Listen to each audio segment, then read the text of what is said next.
the Skinwalker. A short time later, after Nez finished his confession, Chung sat at a desk, writing out his official statement about what happened. Nearby, Sheriff Awena sat in front of a monitor that had a video feed of the holding cell. On the monitor, she watched Nez. He was sitting inside his cell, laying down on the cot. He was sweating and shivering. Deputy Arnel was in the cell with him. He offered Nez a cup of water and a pill, but Nez shook his head, refusing them. Arnel nodded. He exited the holding cell, slamming the door shut behind him.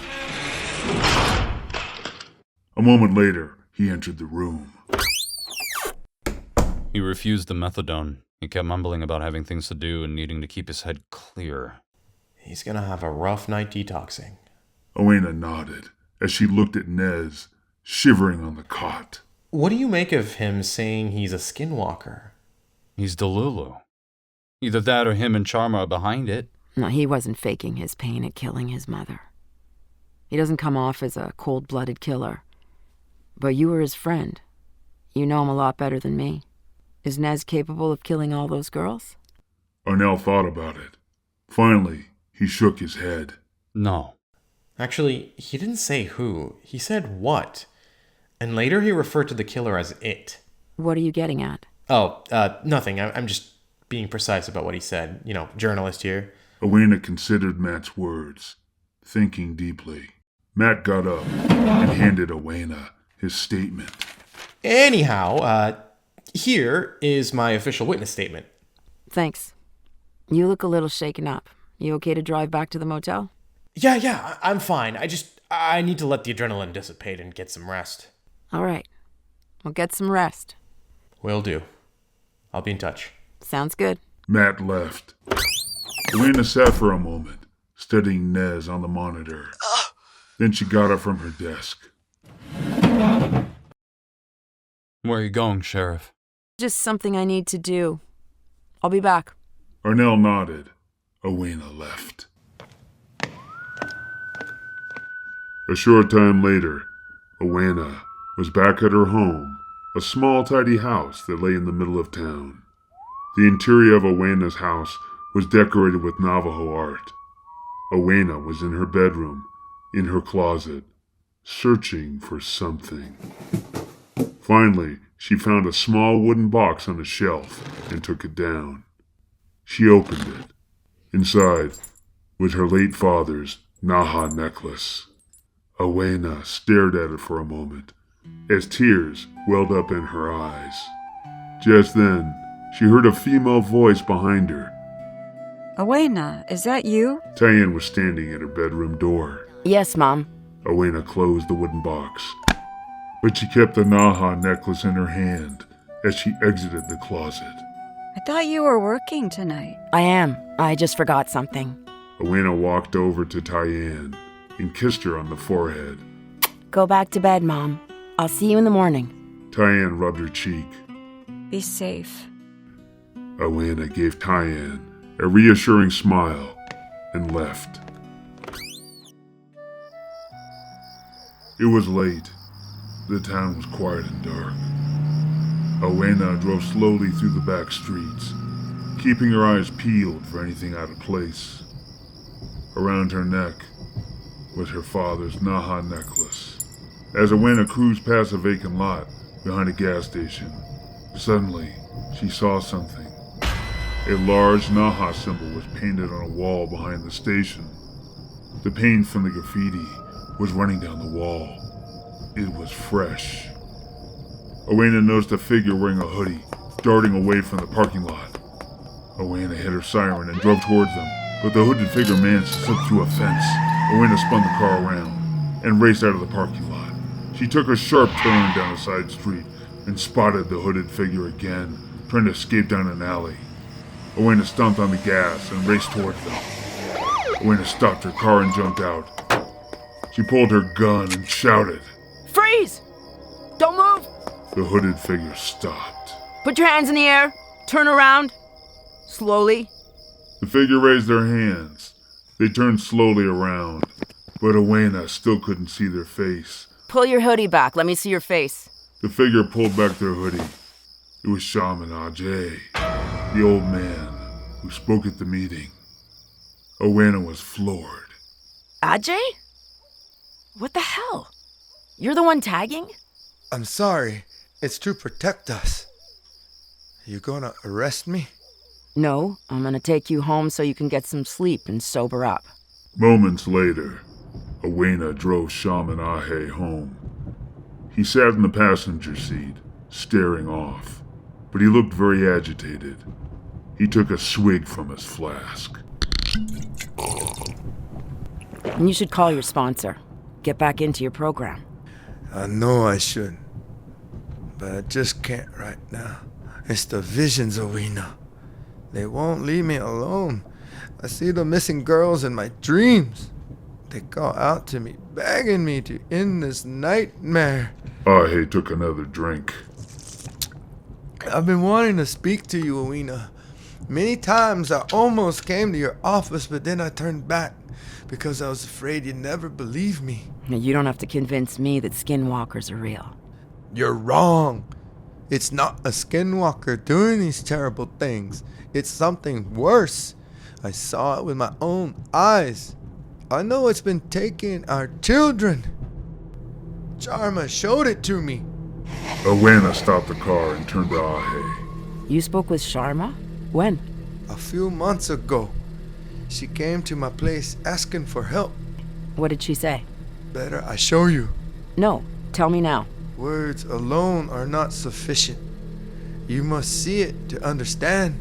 I don't have time for games, Ajei. I swear, as one Dene to another, my tongue speaks no lies. Come, let me prove it. Awena stared at Ajei, thinking.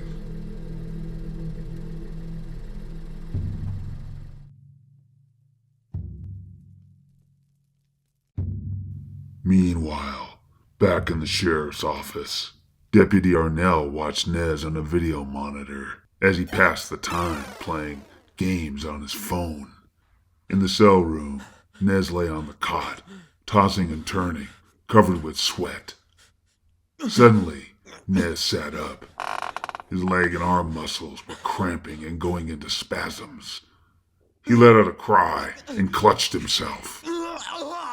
In the other room, Deputy Arnel looked up from his game and saw Nez writhing on the cot. Concerned, Arnel got on the intercom. Nez, you okay, man? You need me to bring you something? You sure you don't want some methadone? Trust me, it'll help. Nez didn't respond, however. He just continued to groan and thrash around. Deputy Arnel waited a moment, watching him, then went back to his phone game. Back in the cell, Nez's body went completely stiff from muscle cramps. His mouth hung open. He rolled over and opened his eyes. His pupils had changed. They looked like goat's eyes. A strange glowing light was emanating from them.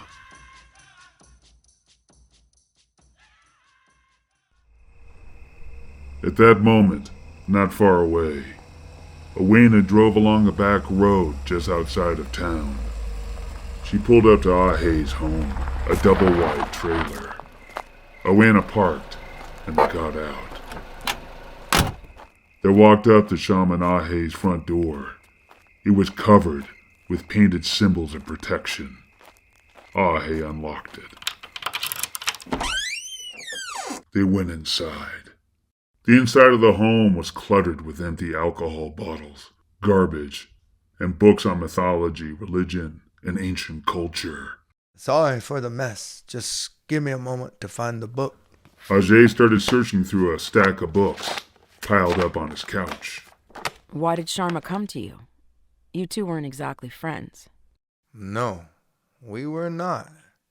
But she did respect me. You see, Sharma was smart, but she wasn't educated. She didn't know what this thing was or where it came from. She wanted me to do research so she could destroy it. I didn't believe her. So she took me out to the mesa in the middle of the night. We hid ourselves only like the Nay can and waited. Many hours passed. But finally, it came. It was still cloaked in its disguise.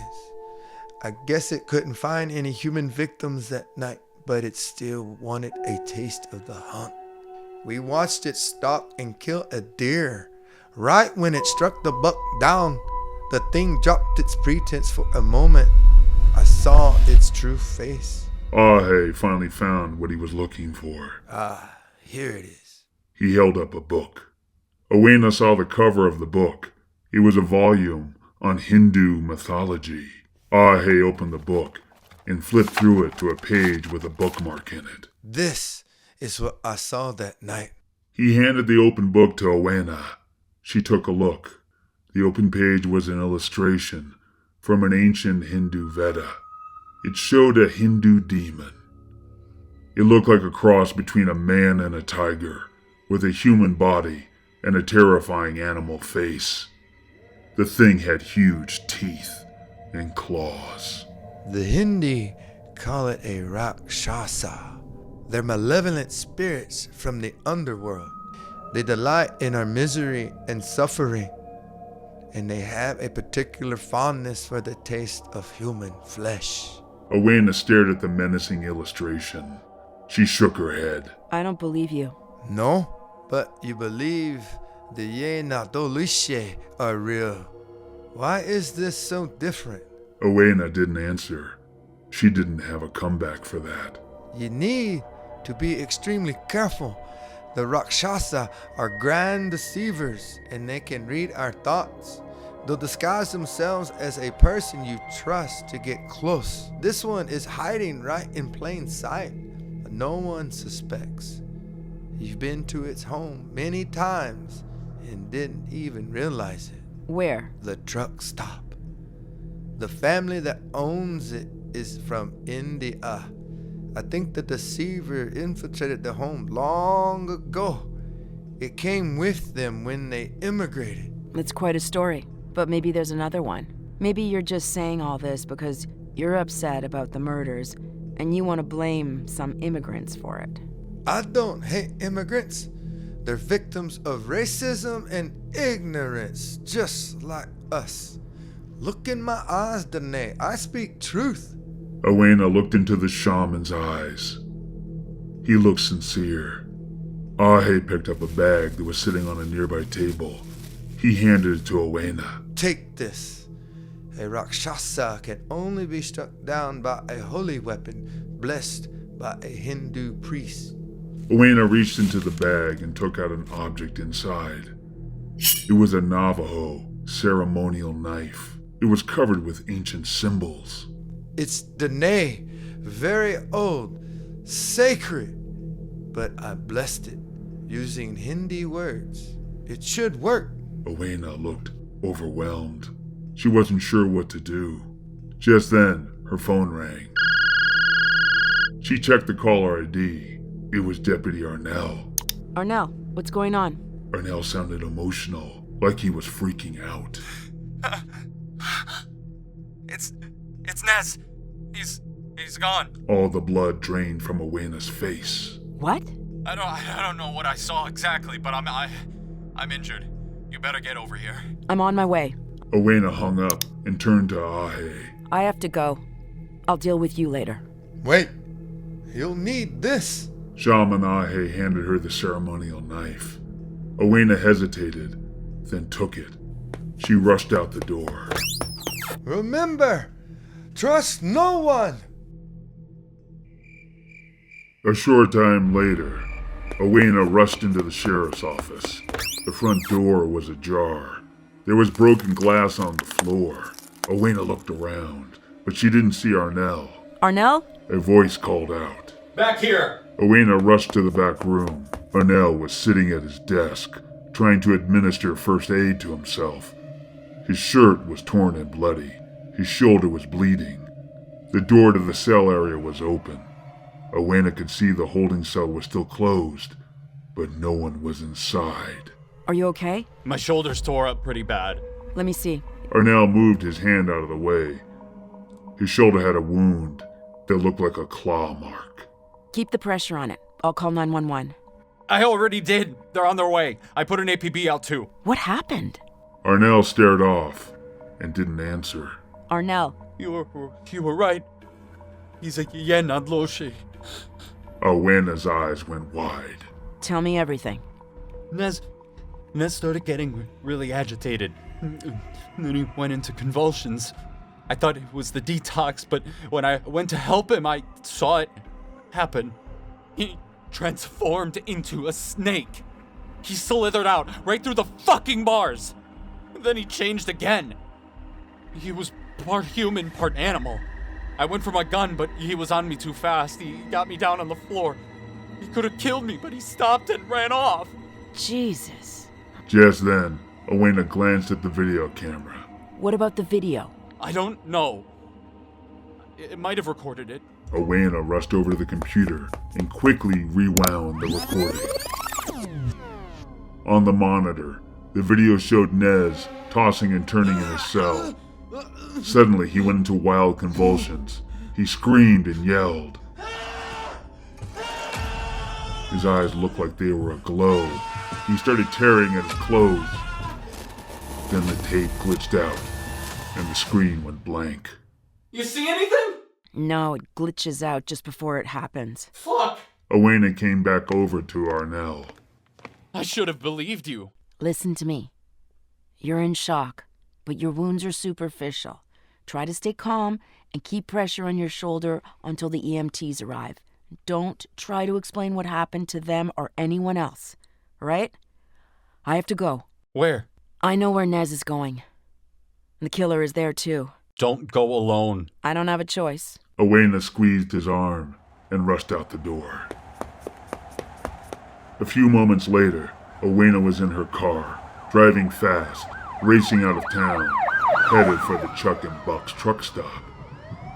Heavy winds were picking up now, blowing clouds of dust across the road, making visibility difficult. Awena grabbed her phone and dialed Matt Chung's number. The phone rang a few times, but he didn't pick up. Meanwhile, not far away, at the truck stop, Matt was in his motel room, busily working away on his story about capturing Nez. He didn't notice his phone vibrating on the nearby coffee table. Just then he heard a knock on the door. Matt got up and answered it. Saani was standing there. Oh, Saani, what's up? I'm sorry to bother you again, Mr. Chung. I know I'm a bit of a pest. I can't spill any tea about the case, Saani. No, it's not about that. I couldn't sleep, so I snuck out, and I was playing in the storeroom, but I lost my bracelet. It fell off somewhere, and now I can't find it. Can you help me? I'm a little busy right now, Saani. Can you just ask your parents? I'm afraid to. Dad will be furious with me for sneaking out again. I can't lose that bracelet. It's very special to our family. It belonged to my grandmother. She gave it to me before she died. Please, Mr. Chung, if you help me, I'll be so grateful. Okay, fine. I'll help you look. Oh, thank you, Mr. Chung. You're my hero. Saani scampered away, waving at Mr. Chung to follow her. Matt shook his head and closed the door, leaving his phone on the coffee table. A few moments later, Matt and Saani made their way to the back of the motel. The wind was howling now. It was almost impossible to see in all the dust and darkness. Jesus, it's like being in a fucking hurricane out here. Finally, they arrived at the storeroom. It was a medium-sized building that sat behind the motel and the truck stop. The door had a padlock on it, but it was unlocked. It's right back here, Mr. Chung. Saani swung the door open and gestured for Matt to follow her. In here, Mr. Chung. Matt entered. Saani closed the door behind them.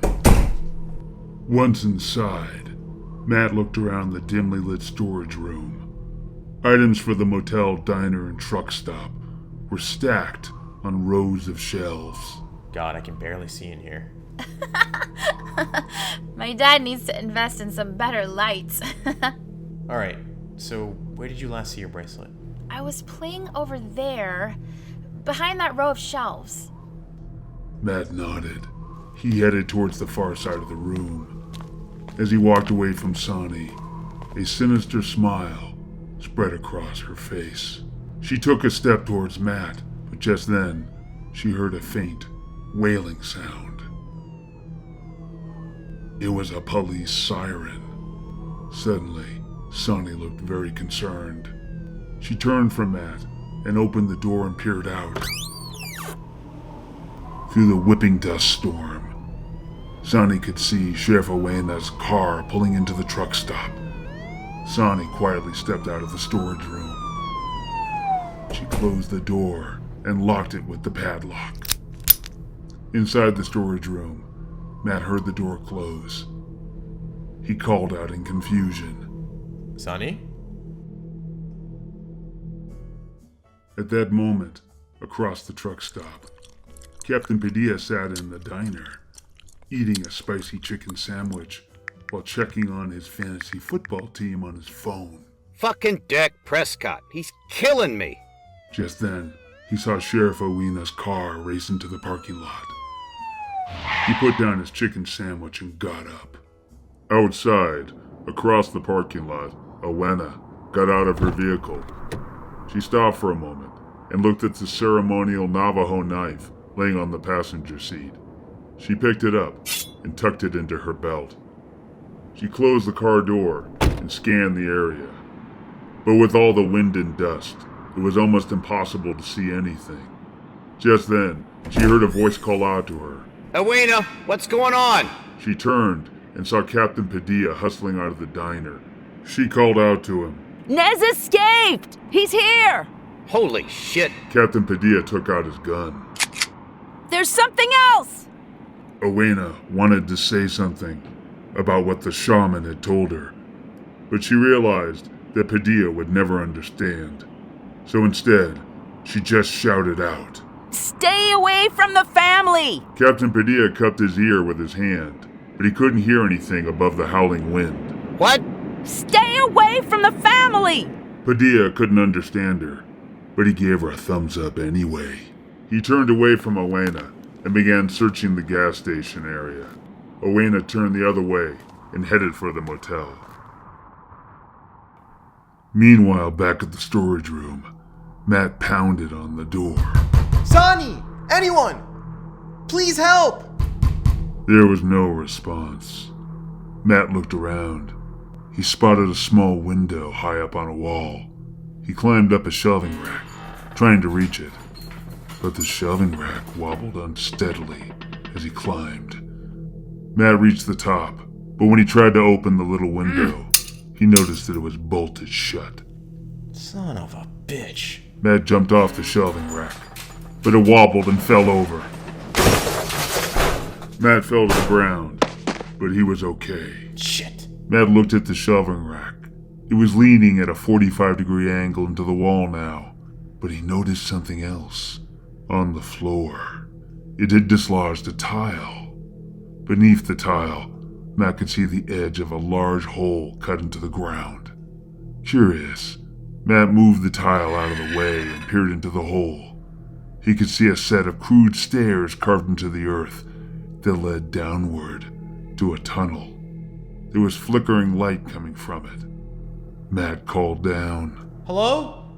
Is someone down there? But there was no answer. Matt descended down the stairs and started walking down the tunnel, heading towards the flickering lights. At that moment, nearby, Awena searched the perimeter of the truck stop. She couldn't see much in the darkness and wind, but suddenly, she heard a sound.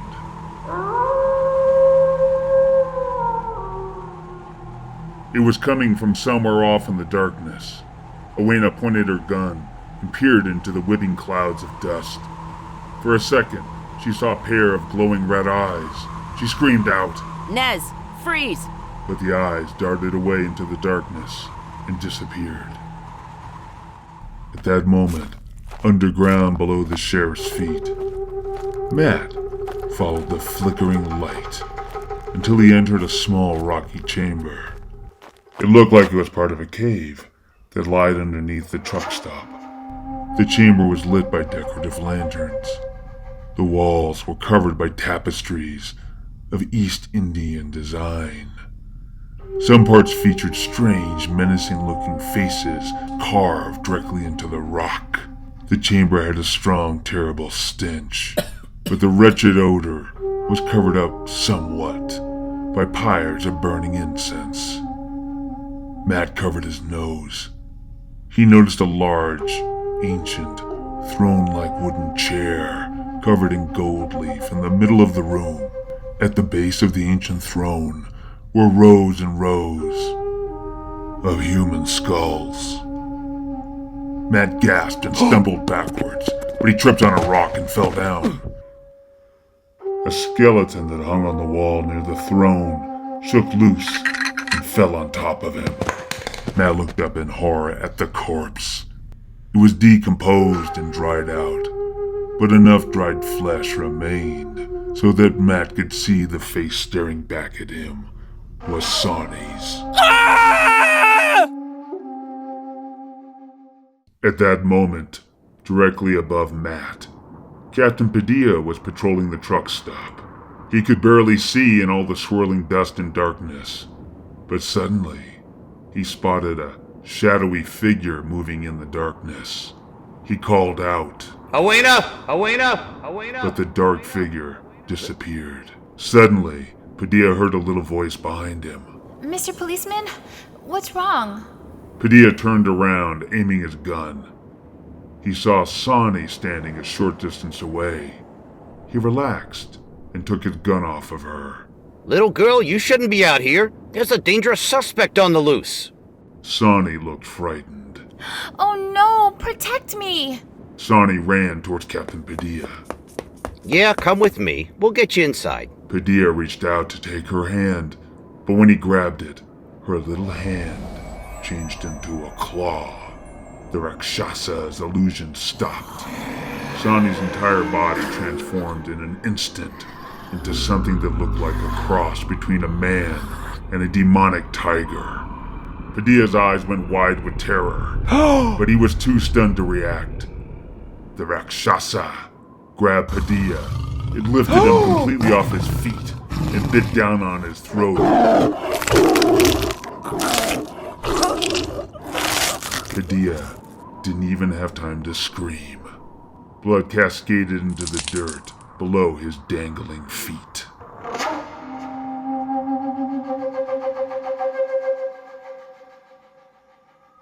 Meanwhile, in the Rakshasa's lair beneath the gas station, Matt shoved Saani's skeleton off himself. No. He stumbled backwards into the cave. His eyes darted around. He spotted a set of stairs cut into the rock that led up to a trap door.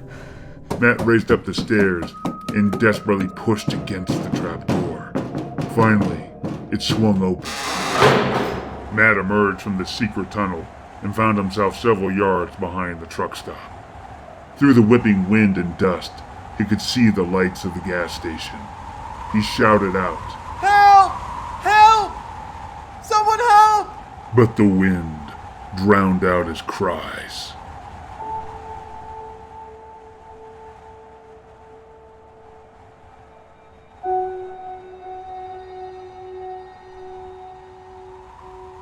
At that moment, nearby, Awena stood in the middle of the swirling dust storm. She couldn't see anything, nor could she hear Matt's cries. But then she heard a growl. Awena stopped in her tracks. She looked down and saw fresh bloodstains on the ground. Just then, she saw a large shadowy figure moving in the darkness. It was circling her like a shark. Awena spun around in a circle, whipping her gun around, trying to follow the dark figure. But she was getting disoriented. Suddenly, the dark figure appeared behind her. Awena didn't notice it at first. It came closer. Just then, Awena heard Matt's faint calls for help. Please, help! Someone help! She turned around just in time to see the approaching figure. She raised her gun. She was about to shoot. But as the dark figure became visible, she saw it was Captain Padilla. He was standing about 10 yards away, with his hands raised. Don't shoot, Awena. It's just me. Awena relaxed.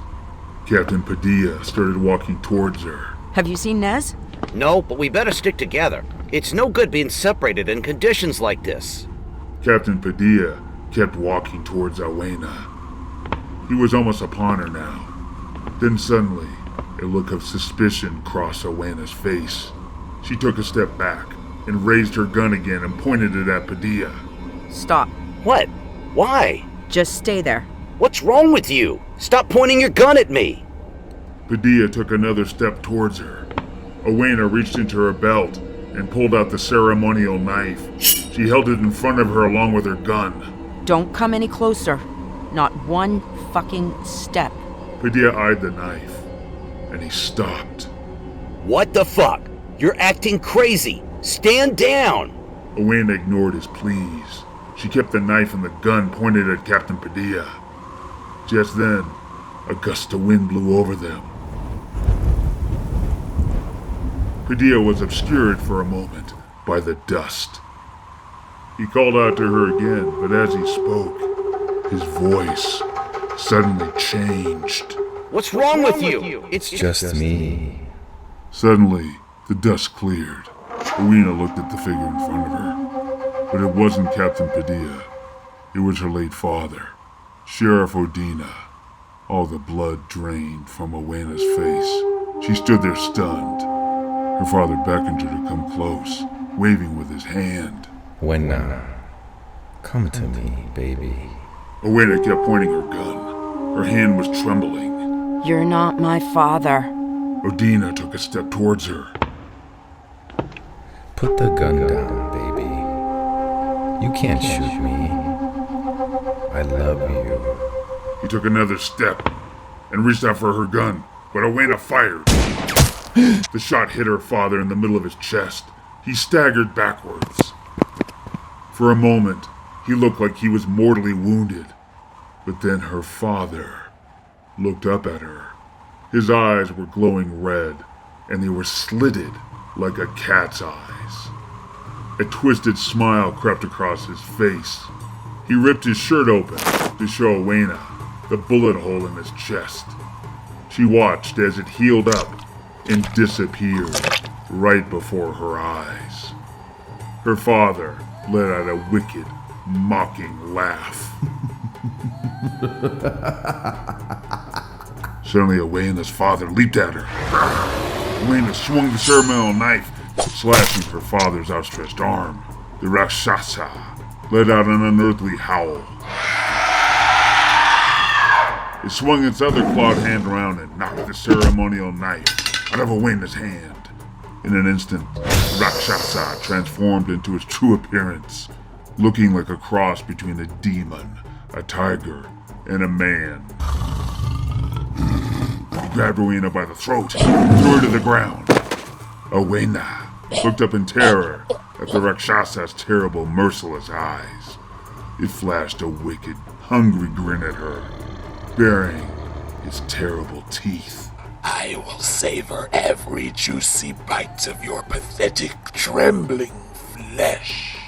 The Rakshasa opened its mouth wide to bite her face off. It lunged forward, but suddenly something large and hairy smashed into it. The Rakshasa and its assailant tumbled across the ground. Awena saw the thing that had attacked it. It looked like a large black bear. Awena knew who and what it was. Nez! Nez and the Rakshasa started fighting on the ground like two wild beasts, biting and tearing at each other with their ferocious teeth and claws.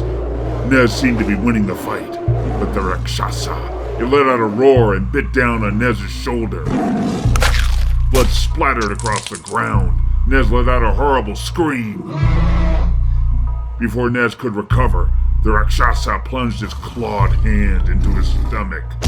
Nez doubled over and spit out a mouthful of blood. The Rakshasa pulled his bloody claw from his gut. Nez fell back on the ground, coughing up blood, and half transformed back into his human self. The Rakshasa stood over him. It raised its clawed hand to finish Nez off. But just then, Awena grabbed the Navajo knife off the ground and plunged it into the Rakshasa's back. The Rakshasa let out a horrific roar. It fell to the ground in a heap.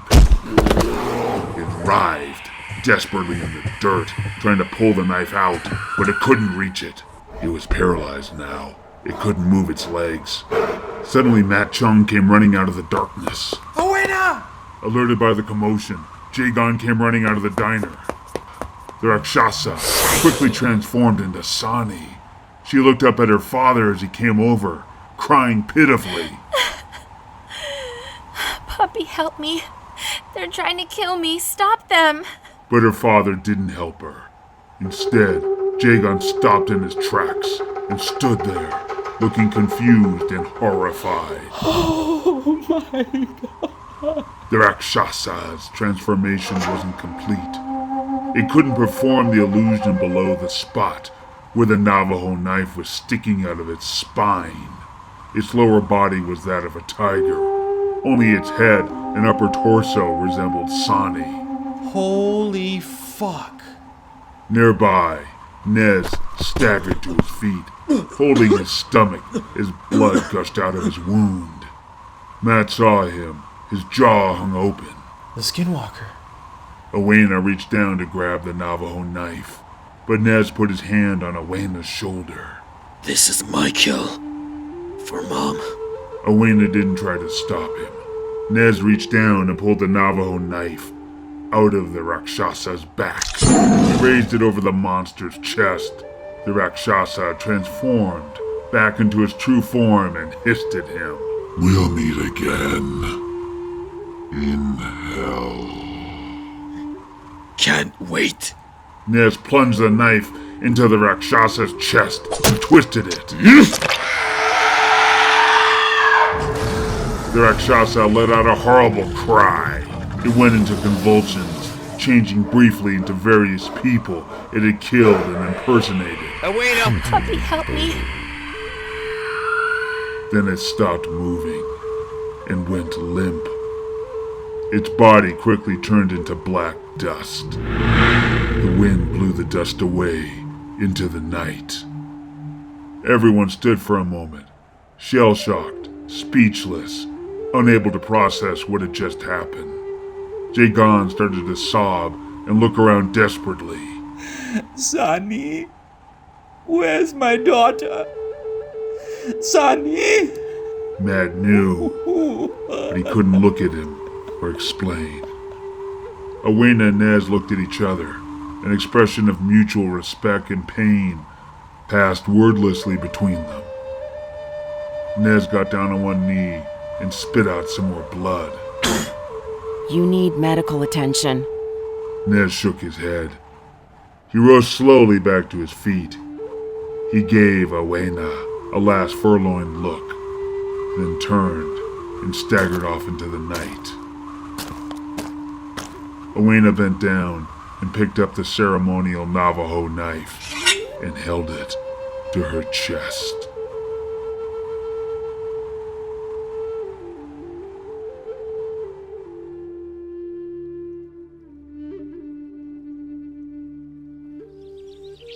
It was a few months later.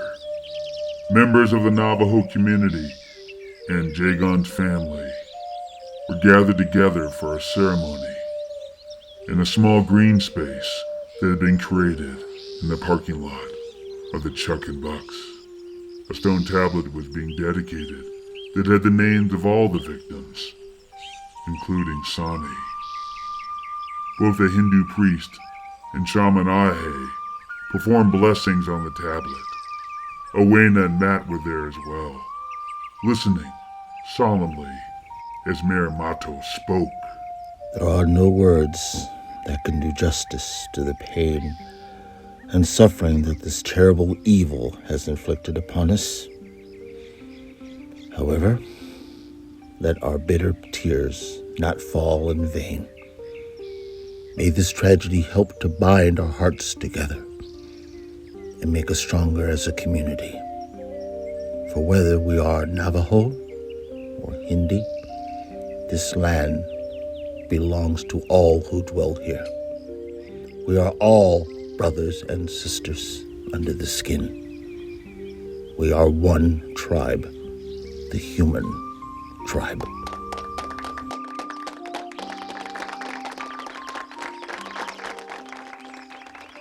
A drum started, and dancers performed a cleansing ritual around the monument.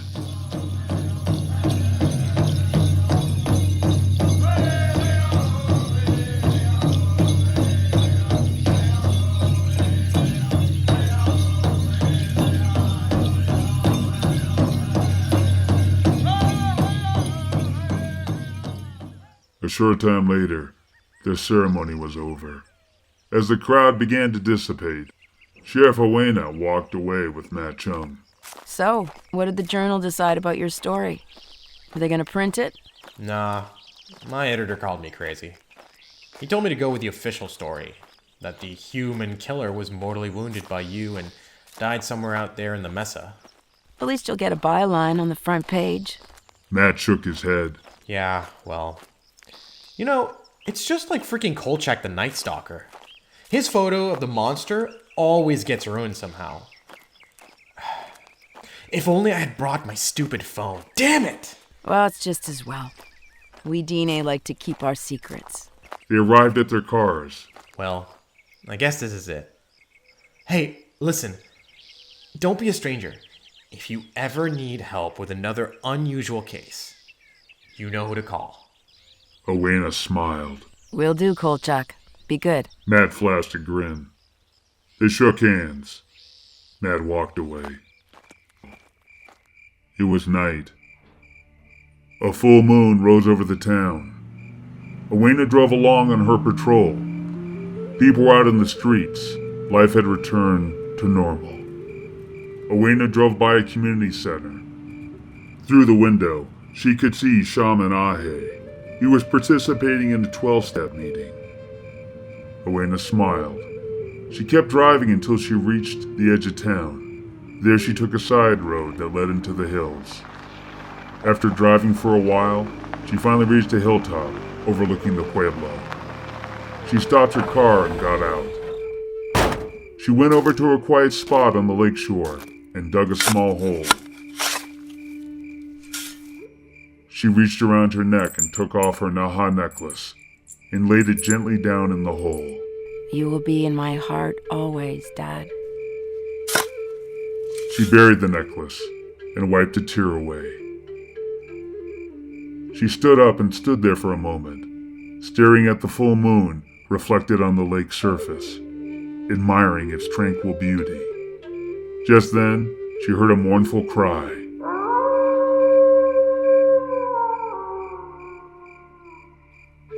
Awena looked over to a nearby hilltop. There, she saw the silhouette of a large wolf. It had glowing red eyes.